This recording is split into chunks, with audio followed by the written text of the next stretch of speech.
Section 17, Letters 81 to 84. Letter the 81st. The Marquise de Merteuil to the Vicomte de Valmont. How your fears excite my pity! How they prove to me my superiority over you! And you want to teach me to be my guide? Ah, my poor Valmont, what a distance there is between you and me!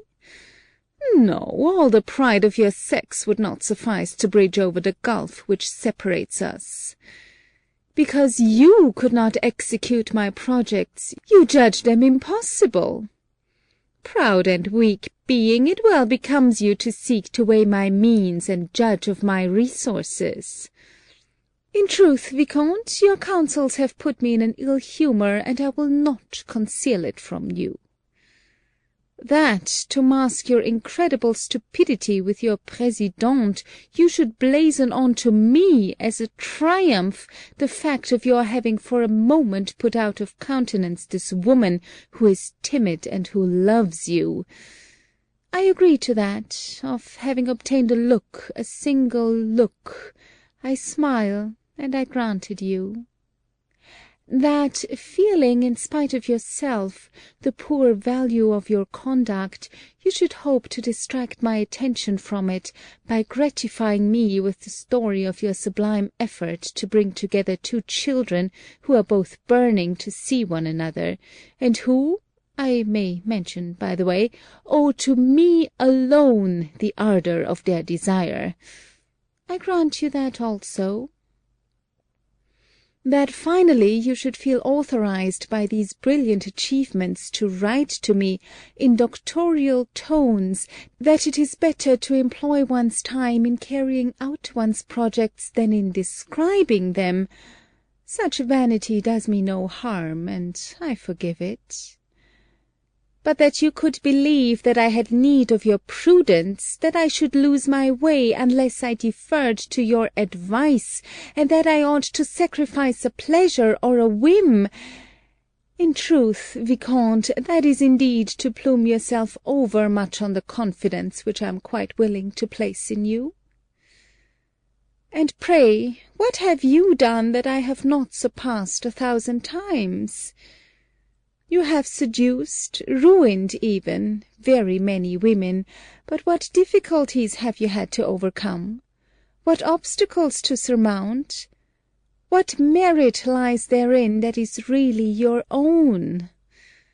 A handsome face, the pure result of chance, graces which habit almost always brings, wit, in truth, but jargon would supply its place at need.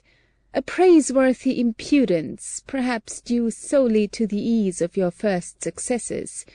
If I am not mistaken, these are your means, for as for the celebrity you have succeeded in acquiring, you will not ask me, I suppose, to count for much the art of giving birth to a scandal, or seizing the opportunity of one. As for prudence, finesse, I do not speak of myself, but where is the woman who has not more than you? Why, your présidente leads you like a child. Believe me, Vicomte, it is rarely one acquires qualities which cannot be dispensed with. Fighting without risk, you are bound to act without precaution. For you men, a defeat is but one success the less. In so unequal a match we are fortunate if we do not lose, as it is your misfortune if you do not win. Even were I to grant you as many talents as ourselves, by how many should we not still need to surpass you, from the necessity we are under to make a perpetual use of them? Supposing, I admit, that you brought as much skill to the task of conquering us as we show in defending ourselves or in yielding, you will at least agree that it becomes useless to you after your success. Absorbed solely in your new fancy, you abandon yourself to it without fear, without reserve. It is not to you that its duration is important. In fact, those bonds reciprocally given and received, to talk love's jargon, you alone can tighten or break at your will. We are even lucky if, in your wantonness, preferring mystery to noise, you are satisfied with a humiliating desertion, without making the idol of yesterday the victim of tomorrow. But when an unfortunate woman has once felt the weight of her chain, what risks she has to run if she but endeavours to shake it off! It is only with trembling that she can attempt to dismiss from her the man whom her heart repulses with violence. Does he insist on remaining, she must yield to fear what she has granted to love. Ses bras s'ouvrent encore quand son cœur est ferme. Her prudence must skilfully unravel those same bonds which you would have broken. At the mercy of her enemy, if he be without generosity, she is without resources. And how can she hope generosity from him when, although he is sometimes praised for having it, he is never blamed for lacking it? Doubtless you will not deny these truths, which are so evident as to have become trivial. If, however, you have seen me disposing of opinions and events, making these formidable men the toys of my fantasy and my caprice, depriving some of the power, some of the will to hurt me, if I have known, turn by turn, according to my fickle fancy, how to attach to my service or drive far away from me ces tyrans détrônés devenus mes esclaves. Note: we are unaware whether this line, these tyrants dragged from off their thrones and made my slaves, as well as that which occurs above, her arms are open still, her heart is shut, are quotations from little-known works, or part of the prose of Madame de Merteuil. What would lead us to believe the latter is the number of faults of this nature which are found in all the letters of this correspondence. Those of the Chevalier d'Ancenis formed the only exception. Perhaps, as he sometimes occupied himself with poetry, his more practised ear rendered it easier for him to avoid this fault.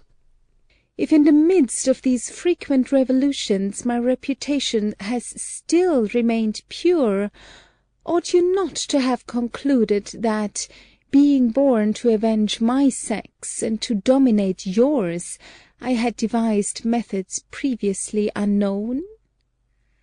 Oh, keep your advice and your fears for those delirious women who call themselves sentimental, whose exalted imagination would make one believe that nature has placed their senses in their heads, who, having never reflected, persist in confounding love with the lover, who, in their mad illusion, believe that he with whom they have pursued pleasure is its sole depository, and, truly superstitious, show the priest the respect and faith which is only due to the divinity.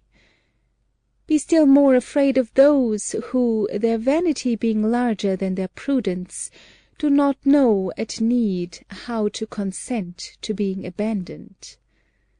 Tremble above all for those women, active in their indolence, whom you call women of sensibility, and over whom love takes hold so easily and with such power, who feel the need of being occupied with it even when they are not enjoying it, and giving themselves up unreservedly to the fermentation of their ideas, bring forth from them those letters so sweet but so dangerous to write, and are not afraid to confide these proofs of their weakness to the object which causes it. Imprudent ones, who do not know how to discern in their present lover their enemy to be. But what have I in common with these unreflecting women? When have you ever seen me depart from the rules I have laid down, or be false to my principles? I say my principles, and I say so designedly, for they are not, like those of other women, the result of chance, received without scrutiny and followed out by habit. They are the fruit of my profound reflections. I have created them, and I may say that I am my own handiwork. Entering the world at a time when, still a girl, I was compelled by my condition to be silent and inert, I knew how to profit by observing and reflecting.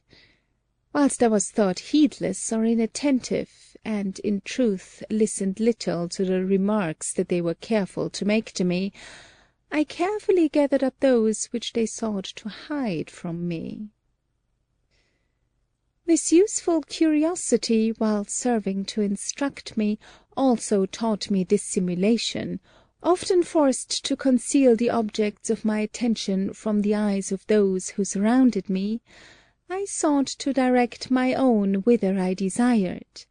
I learned then how to assume at will that remote look which you have so often praised.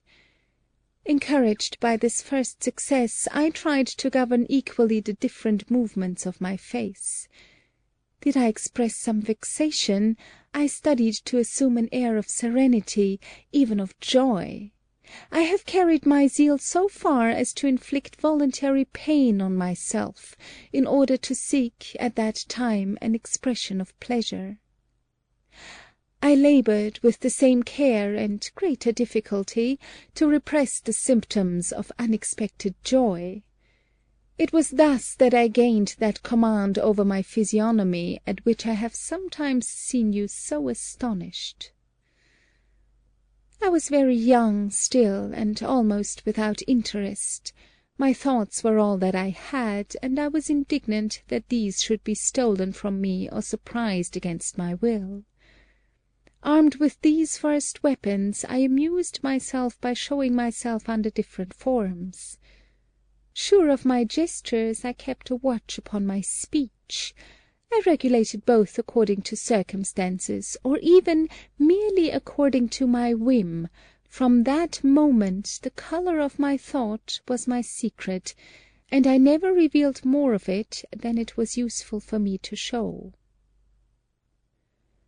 This labour spent upon myself had fixed my attention on the expression of faces and the character of physiognomy, and I thus gained that penetrating glance to which experience, indeed, has taught me not to trust entirely, but which, on the whole, has rarely deceived me.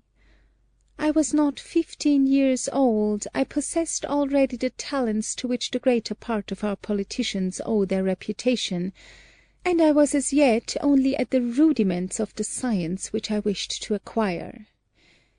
You may well imagine that, like all young girls, I sought to find out about love and its pleasures, but having never been to the convent, having no confidential friend, and being watched by a vigilant mother, I had only vague notions which I could not fix.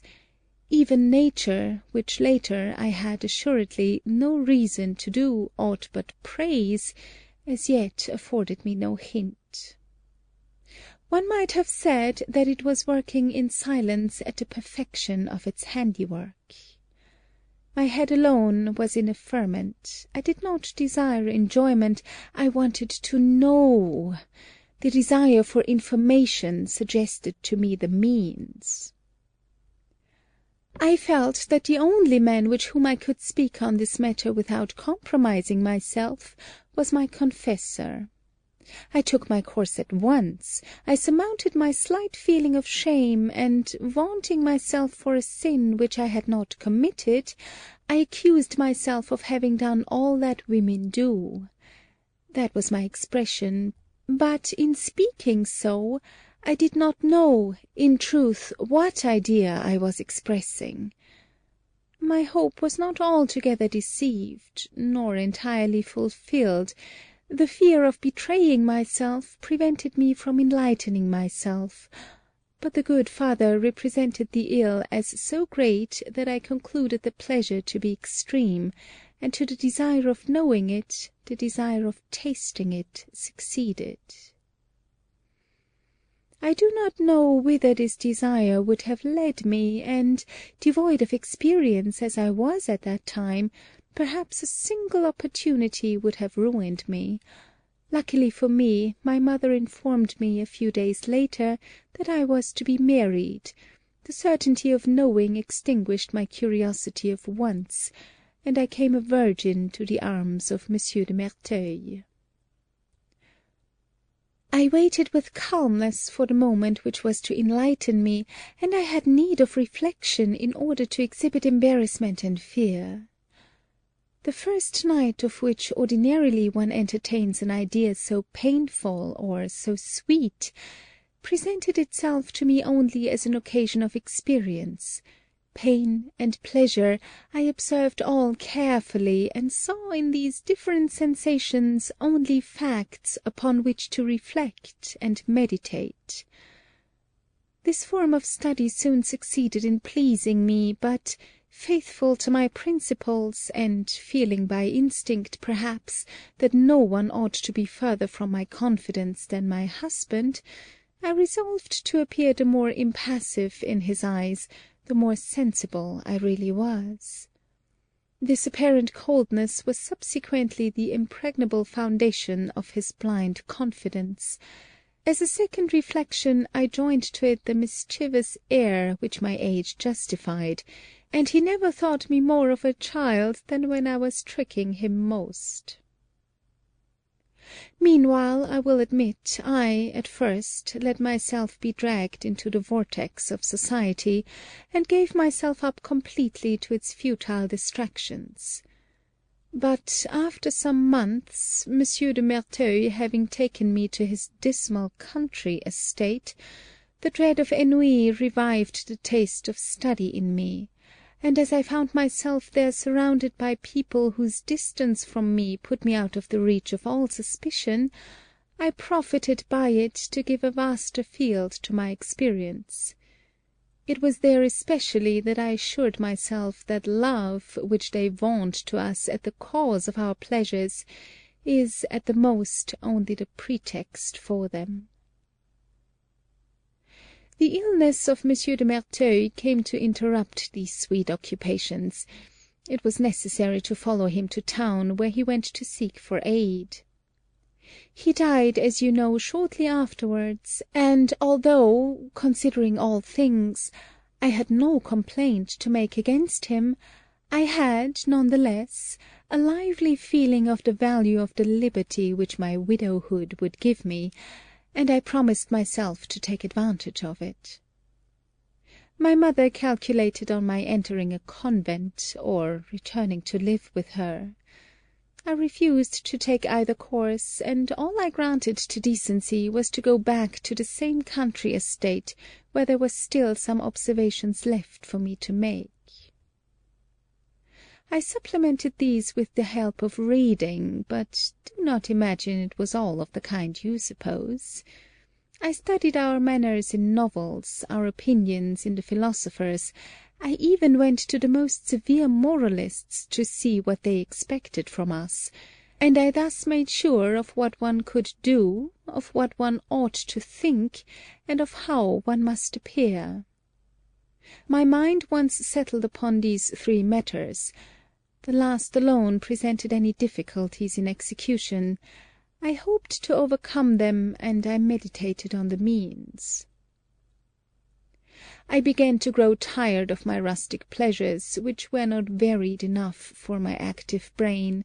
I felt the need of coquetry, which should reunite me to love, not in order that I might really feel it, but to feign and inspire it.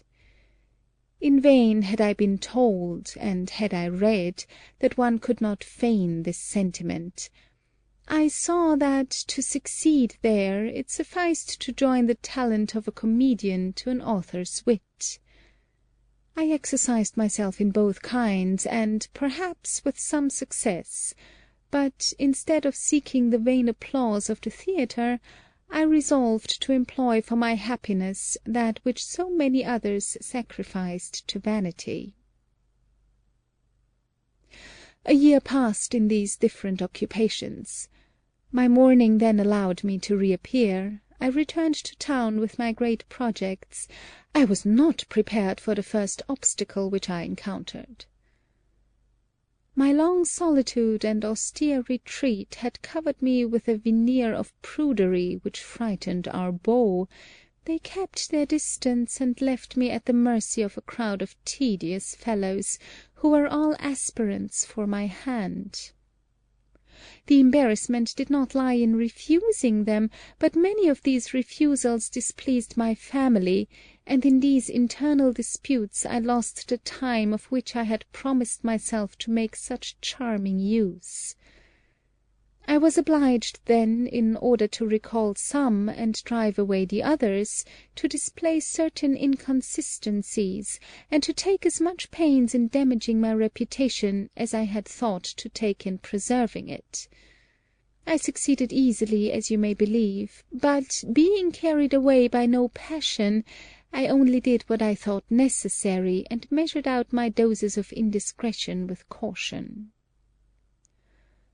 As soon as I had touched the goal which I would attain, I retraced my steps, and gave the honour of my amendment to some of those women who, being impotent as far as any pretensions to charm are concerned, fall back on those of merit and virtue.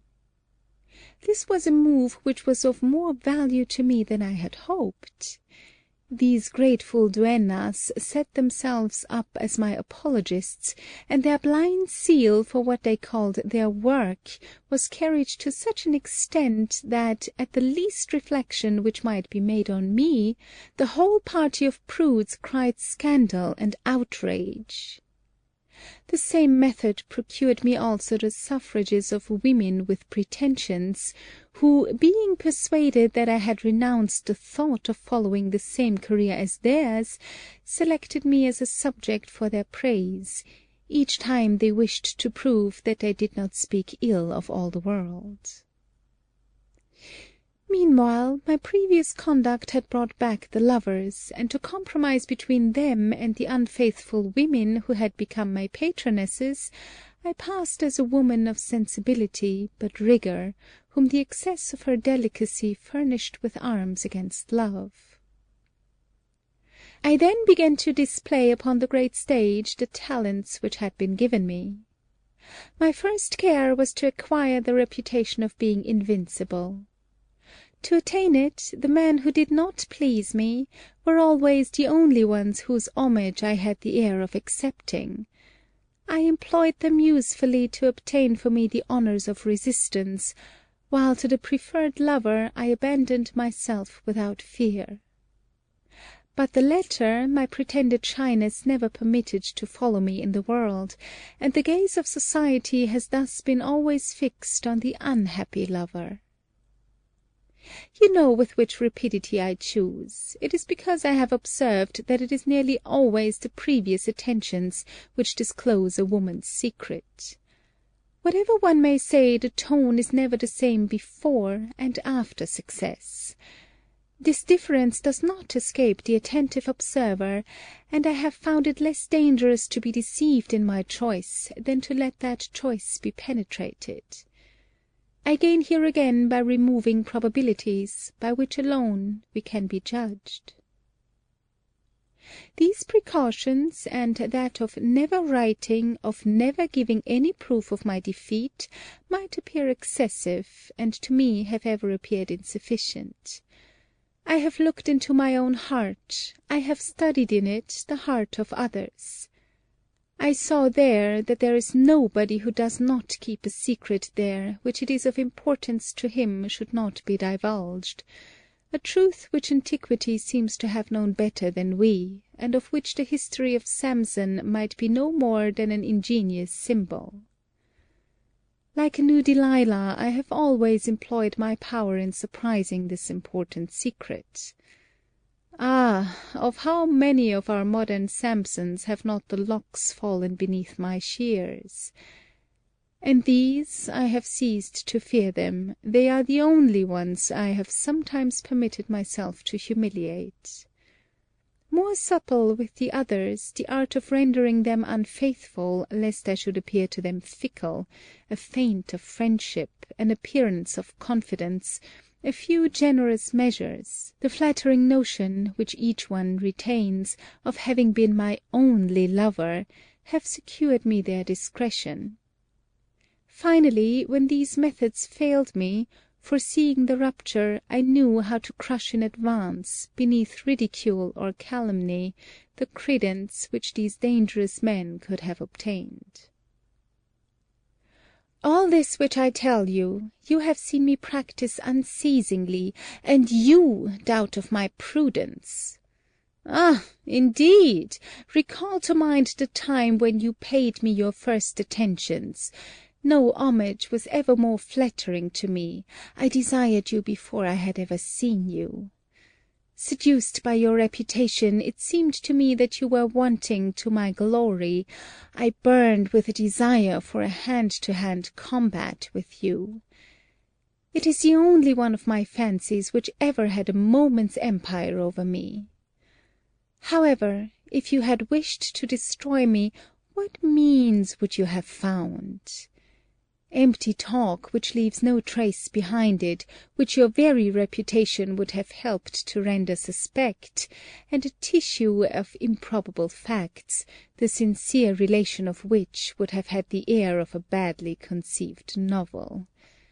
It is true, since that time I have handed you over all my secrets, but you know what interests unite us, and that, if it be one of us, it is not I who can be taxed with imprudence. Note: it will appear, in letter the 152nd, not what Monsieur de Valmont's secret was, but more or less of what nature it was, and the reader will see that we have not been able to enlighten him further on the subject. Since I have started off to render account to you, I will do it precisely. I hear you tell me now that I am at any rate at the mercy of my chambermaid. In fact, if she is not in the secret of my sentiments, she is of my actions. When you spoke of it to me once before, I answered that I was sure of her, and my proof that this reply was sufficient then for your tranquillity is that you have since confided to her mighty dangerous secrets of your own. But now that you have taken umbrage at Prévent, and that your head is turned, I doubt whether you will believe me any more on my word.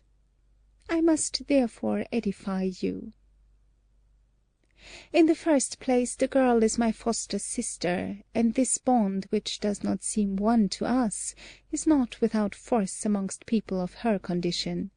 In addition, I have her secret, and, better still, the victim of a love madness. She was ruined if I had not saved her. Her parents, bristling with honour, would be satisfied by nothing less than her imprisonment. They applied to me. I saw at a glance how useful their anger might be made to me. I seconded them, and solicited the order, which I obtained. Then, suddenly, turning to the side of clemency, to which I persuaded her parents, and profiting by my influence with the old minister, I made them all consent to make me the depositary of this order, free to stay it or demand its execution, according to the judgment I should form of the girl's future conduct.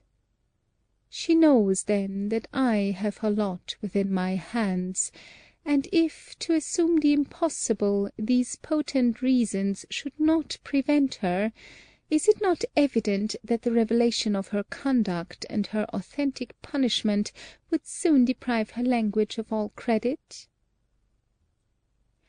To these precautions, which I call fundamental, are joined 1,000 others, local or occasional, which habit and reflection allow me to find at need, of which the details would be tedious, although their practice is important, and which you must take the trouble to pick out from the general view of my conduct, if you would succeed in knowing them. But to pretend that I have been at so much pains, and I am not to cull the fruit of them, that, after having raised myself by my arduous labours so high above other women, I am to consent to grope along, like them, betwixt imprudence and timidity, that above all I should fear any man to such an extent as to see no other salvation than in flight? No, Vicomte, never. I must conquer or perish. As for Prévan, I wish to have him, and I shall have him. He wishes to tell of it, and he shall not tell of it. That, in 2 words, is our little romance. Adieu.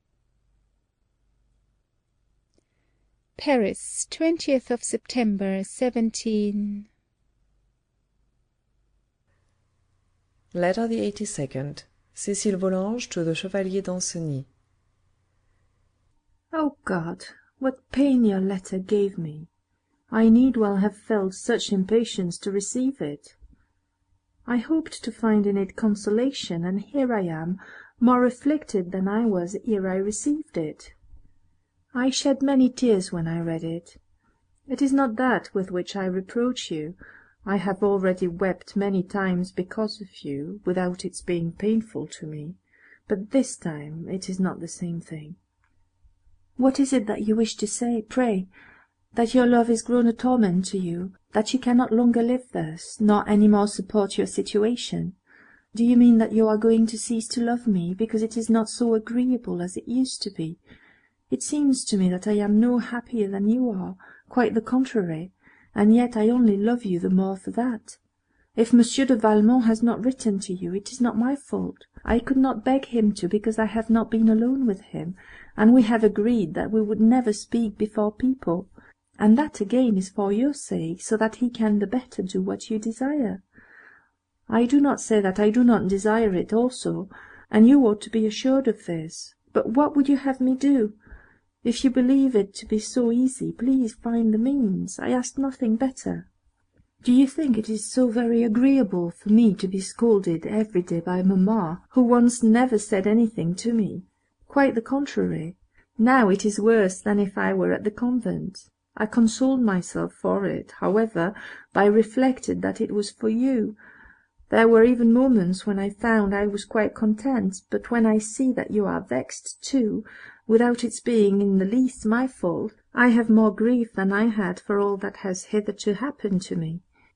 Even merely to receive your letters is embarrassing, so that if Monsieur de Valmont were not so obliging and so clever as he is, I should not know what to do, and as to writing to you, that is more difficult still. All the morning I dare not, because mamma is close by me, and she may come at any moment into my room. Sometimes I am able to, in the afternoon, under pretence of singing or playing on the harp. Even then I have to interrupt myself after every line, to let them hear I am studying. Luckily, my waiting-maid sometimes grows sleepy in the evening, and I tell her that I can quite well get to bed by myself, so that she may go away and leave me the light. And then I am obliged to get behind my curtain, so that no light can be seen, and then to listen for the least sound, so that I can hide everything in my bed if any one comes. I wish you were there to see. You would soon see that one must indeed love any one to do it. In short, it is quite true that I do all that I can, and I would it lay within my power to do more. Certainly I do not refuse to tell you that I love you, and that I shall always love you. I never told it you with a fuller heart, and you are vexed. Yet you had assured me before I said it that that was enough to make you happy. You cannot deny it, it is in your letters. Although I have them no longer, I remember them as well as when I used to read them every day. And you, because you are absent now, no longer think the same. But perhaps this absence will not always last. Ah, God, how unhappy I am, and it is indeed you who are the cause of it. With regard to your letters, I hope that you have kept those which mamma took from me, and which she sent back to you. A time must come some day when I shall not be so restrained as at present, and you will give them all back to me. How happy I shall be when I am able to see them! Now I return them to Monsieur de Valmont, because there would be too much danger otherwise. In spite of that, I never give them to him without feeling a deal of pain. Adieu, my dear friend. I love you with all my heart. I shall love you all my life. I hope that now you are no longer vexed, and, were I sure of it, I should not be so myself. Write to me as soon as you are able, for I feel that till then I shall continue sad. At the Château de 21st of September 17. Letter the 83rd. The Vicomte de Valmont to the Présidente de Tourvel. For mercy's sake, madame, let us repeat that interview which was so unhappily broken. Oh, that I could complete my work of proving to you how much I differ from the odious portrait which has been made of me, that above all I could again enjoy that amiable confidence which you began to grant me. Oh, how many are the charms with which you know how to endow virtue! How you beautify and render dear every virtuous sentiment! Ah, therein lies your fascination. It is the strongest, it is the only one which is at once powerful and worthy of respect. Doubtless it is enough to see you to desire to please you, to hear you in company for that desire to be redoubled. But he who has the happiness of knowing you better, who can sometimes read in your soul, soon yields to a more noble enthusiasm, and, penetrated by veneration as by love, worships in you the image of all the virtues. Better made than another, perhaps, to love and follow them, although seduced by certain errors which had separated me from them. It is you who have brought me back, who have caused me to feel anew all their charm. Will you make a crime of this new love of mine? Will you blame your handiwork? Would you reproach yourself even with the interest which you might take in it? What harm is to be feared from so pure a sentiment? And what sweetness might there not be to taste in it? My love alarms you. You find it violent, unrestrained. Temper it with a gentler love.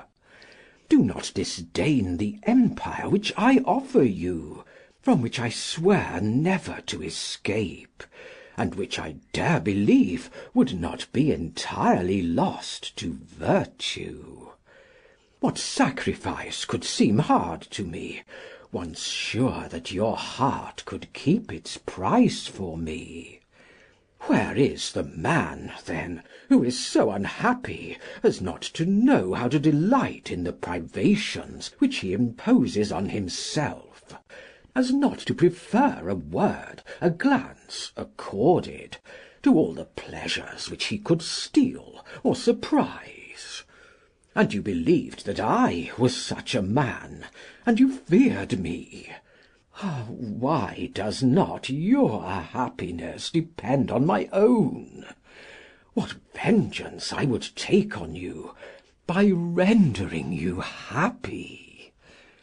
But this gentle empire is no result of a barren friendship. It is only due to love. That word frightens you. And why? A more tender attachment, a stronger union, a common thought, a like happiness and a like pain. What is there in that alien to your soul? Yet love is all that. Such at least is the love which you inspire and I experience. It is that, above all, which, calculating without interest, knows how to appreciate actions according to their merit and not their price. It is the inexhaustible treasure of sensitive souls, and all things become precious that are done for or by it. What then have these truths, so easy to grasp, so sweet to practice, that can alarm? What fear either can a man of sensibility cause you, to whom love permits no other happiness than your own. This is the solitary vow I make to-day. I will sacrifice all to fulfil it, except the sentiment by which it is inspired. And this sentiment itself, if you do but consent to share it, you shall order as you will. But let us suffer it no longer to divide us, when it should unite us. If the friendship you have offered me is not an idle word, if, as you told me yesterday, it is the sweetest sentiment known to your soul, let that be the bond between us. I will not reject it, but, being arbiter of love, let it consent to listen to it. A refusal to hear it would become an injustice, and friendship is not unjust. A second interview will present no greater difficulty than the first. Chance can again furnish the occasion. You could yourself indicate the right moment. I am willing to believe that I am wrong. Would you not be better pleased to convince me than to combat me? And do you doubt my docility? If that inopportune third party had not come to interrupt us, perhaps I had already been brought round entirely to your opinion. Who knows the full extent of your power? Shall I say it to you? This invincible power, to which I abandon myself without venturing on calculation, this irresistible charm, which renders you sovereign of my thoughts as of my actions, it comes to me sometimes to fear them. Alas, perhaps it is I who should be afraid of this interview for which I ask. After it, perhaps, bound by my promises, I shall see myself compelled to consume away with a love which, I am well aware, can never be extinguished, without daring to implore your aid. Oh, madame, for mercy's sake, do not abuse your authority. But what then? If you are to be the happier for it, if I am thereby to appear worthier of you, what pains are not alleviated by these consoling ideas? Yes, I feel it. To speak again with you is to give you stronger arms against me. It is to submit myself more entirely to your will. It is easier to defend myself against your letters. They are indeed your very utterances, but you are not there to lend them fresh strength. However, the pleasure of hearing you leads me to brave the danger. At least I shall have the pleasure of having dared everything for you, even against myself. And my sacrifices will become an homage. I am too happy to prove to you in 1,000 manners, as I feel in 1,000 fashions, that you are and ever will be, without excepting myself, the object dearest to my heart. At the Château de 23rd September 17. Letter the 84th. The Vicomte de Valmont to Cécile Volanges. You saw how greatly the chance was against us yesterday. All day long I was unable to hand you the letter which I had for you. I know not whether I shall find it any easier to-day. I am afraid of compromising you by showing more zeal than discretion, and I should never forgive myself for an imprudence which might prove so fatal to you, and cause the despair of my friend by rendering you eternally miserable. However, I am aware of the impatience of love. I feel how painful it must be to you, in your situation, to meet with any delay in the only consolation you can know at this moment. By dint of busying myself with the means of removing the obstacles, I have found one, the execution of which, if you take some pains, will be easy. I think I have remarked that the key of the door of your chamber, which opens into the corridor, is always on your mamma's mantel-shelf. Everything would be easy with this key, you must be well aware, but in default of it, I will procure you one like it, which will serve in its stead. To succeed in this, it will be sufficient to have the other at my disposition for an hour or two. You will easily find an opportunity for taking it, and in order that its absence may not be noticed, I enclose in this one of my own which is so far like it that no difference will be seen unless they try it. This they are not likely to do. You must only take care to tie it to a faded blue ribbon, like that which is on your own. It would be well to try and have this key by to-morrow or the day after, at breakfast time, because it will be easier for you to give it me then, and it can be returned to its place in the evening, a time when your mamma might pay more attention to it. I shall be able to return it to you at dinner time, if we arrange well. You know that when we move from the salon to the dining room, it is always Madame de Rosemonde who walks last. I shall give her my hand. You will only have to take some time in putting away your tapestry, or even to let something drop, so that you may remain behind. You will then see how to take the key from me, which I shall be careful to hold behind me. You must not neglect, as soon as you have taken it, to rejoin my old aunt and pay her a few attentions. If by chance you should let the key fall, do not lose your countenance. I will feign that it was done by me, and I answer for everything. The lack of confidence your mamma shows in you, and her harsh behaviour towards you, authorise this little deception. It is, moreover, the only way to continue to receive the letters of Danceny, and to forward him yours. All others are really too dangerous, and might ruin you both irretrievably.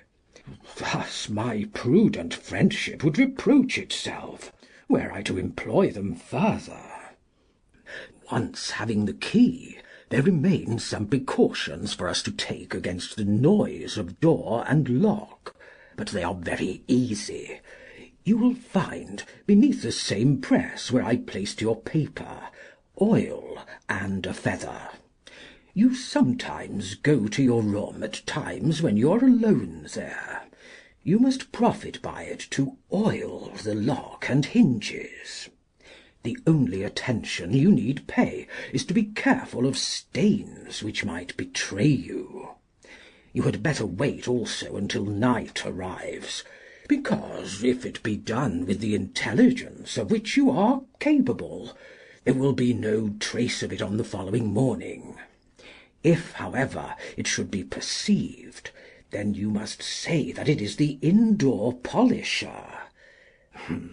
You must in this case specify the time, and even the conversation which you had with him, as for instance, that he takes this precaution against rust with all the locks which are not in use. For you see that it would be unlikely that you should have witnessed this proceeding without asking the reason. It is these little details which give probability, and probability renders a lie without consequence, by diminishing people's desire to verify it. After you have read this letter, I beg you to read it again, and even to study it. To begin with, one should be well acquainted with what one wishes to do well. Next, to assure yourself that I have omitted nothing. Little accustomed to employ finesse on my own account, I have no great use for it. Indeed, it needed nothing less than my keen friendship for Danceny, and the interest which you inspire in me, to induce me to employ these means, however innocent they may be.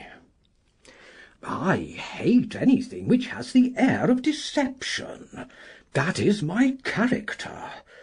But your misfortunes have touched me to such a degree that I will attempt everything to alleviate them. You can imagine that with this means of communication once established between us, it will be far easier for me to procure for you the interview with Danceny which he desires. However, do not yet speak to him of all this. You would only increase his impatience, and the moment for satisfying it is not yet quite arrived. You owe it to him, I think, to calm rather than to excite him. I depend in this matter on your delicacy. Adieu, my fair pupil, for you are my pupil. Love your tutor a little, and above all be docile to him. You will be rewarded. I am occupied with your happiness. Rest assured that I shall find therein my own. At the Château de 24th September 17